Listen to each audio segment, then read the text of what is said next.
છાપામાં પ્રવેશ માટેની જાહેરાતો પડી છે, તેને હું મોટી શાળામાં અંગ્રેજી ભણવા મૂકવાની છું.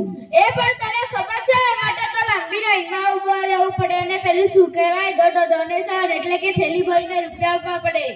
ભલે ભલે આપવા પડે, હું મારું મંગળસૂત્ર વેચી દઈશ. ભલે તું મને વેચી દેજે, પણ એ તો હજી શરૂઆત છે. પછી સ્કૂલ ફી, રિક્ષા ભાડું, ટ્યુશન ફી, રોજના દેના ખર્ચા ત્યારે શું વેચશે? અને રોજના ખર્ચા ક્યાંથી કરીશું? ઘર ખર્ચ તો અલગ જ.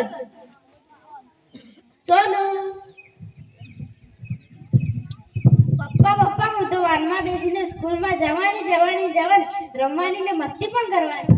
જોઈ બકુ, તારી સોજુ તો વાનમાં જઈને મસ્તી કરવાની ને રમવાની.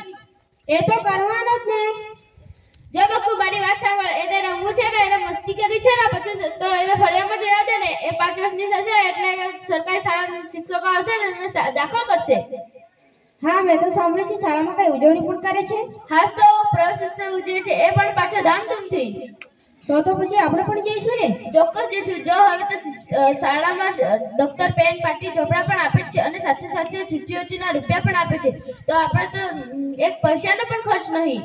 હા, પેલા બાજુવાળા સરદાર કાકી કહેતા હતા કે ધોરણ 1 થી 5 માં પ્રજ્ઞા શિક્ષણ આવ્યું છે. પ્રજ્ઞા શિક્ષણ એ વળીશું એટલે એમાં દફતર પણ નહીં, ચોપડા પણ નહીં અને ઘરકામ નહીં. બાળક શાળામાં જાય અને રસ રુચિ પ્રમાણે ભણે. તો શાળામાં માસ્તર શું કરશે? સરદાર કાકી કહેતા હતા કે માસ્તર તેમના મિત્ર બનશે. હા, અને મને યાદ આવ્યું કે ફળિયાના લોકો કહેતા હતા કે સરકારી શાળામાં લાવવાનું અને લઈ જવાનું ભાડું પણ સરકાર તરફથી આવશે અને આપણે કોઈ પણ ચિંતા થશે નહીં. કોઈ કહેતું હતું કે હવે તો શાળામાં બાળકની શારીરિક તંદુરસ્તી માટે સહાયરૂપ અક્ષયપાત્રનું ભોજન પણ મળે છે. હા, આ કેટલી સરસ મજાની વાત છે.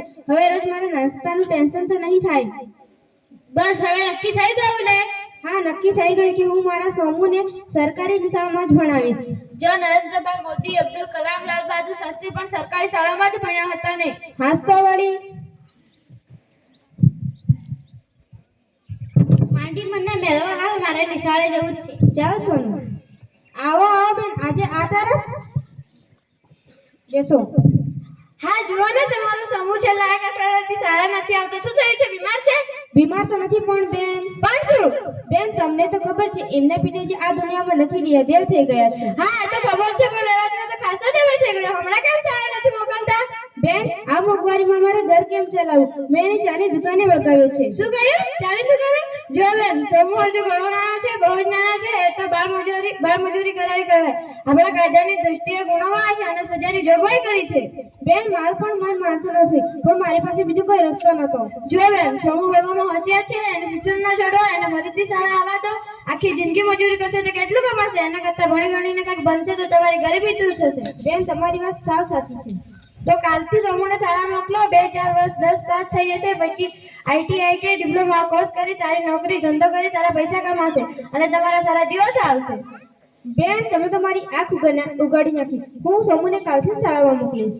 બેન, હવે તો સરકારશ્રી તરફથી વિધવા સહાય પણ મળે છે અને તો એ માટેના જરૂરી પત્રકો પણ હું ભરી દઈશ. તમે સમૂહના પિતાનો મરણનો દાખલો લઈ આવજો. હા બેન, હું મારા સમૂહને ચોક્કસ ભણાવીશ હવેથી.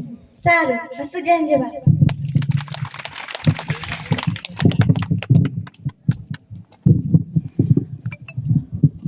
સરસ, ખૂબ સરસ. સેવ એજ્યુકેશન નામનું નાટક છે આ, અને એમાં શિક્ષણ વિશેની વાત કરવામાં આવી છે.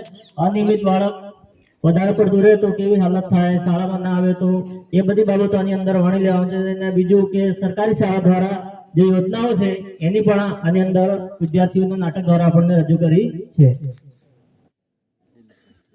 આ નાટકમાં ભાગ લીધેલા તમામ બાળકોને ડામોર દિલીપભાઈ દ્વારા 100 રૂપિયાનું ઇનામ આપવામાં આવે છે. તાળીઓ પાડો.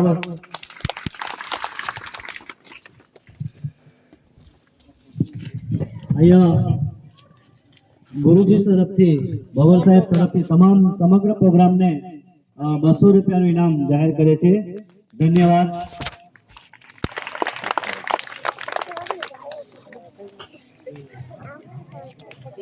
અહીંયા જે પ્રોગ્રામ ઉપર સ્ટેજ ઉપર આવી અને જે કાર્યક્રમ કરીએ છીએ એ જ મહત્વનો છે. હા, નારસિંહભાઈ સરદારભાઈ તરફથી 200 રૂપિયા સમગ્ર કાર્યક્રમને ઇનામ જાહેર કરવામાં આવે છે. ધન્યવાદ એમને.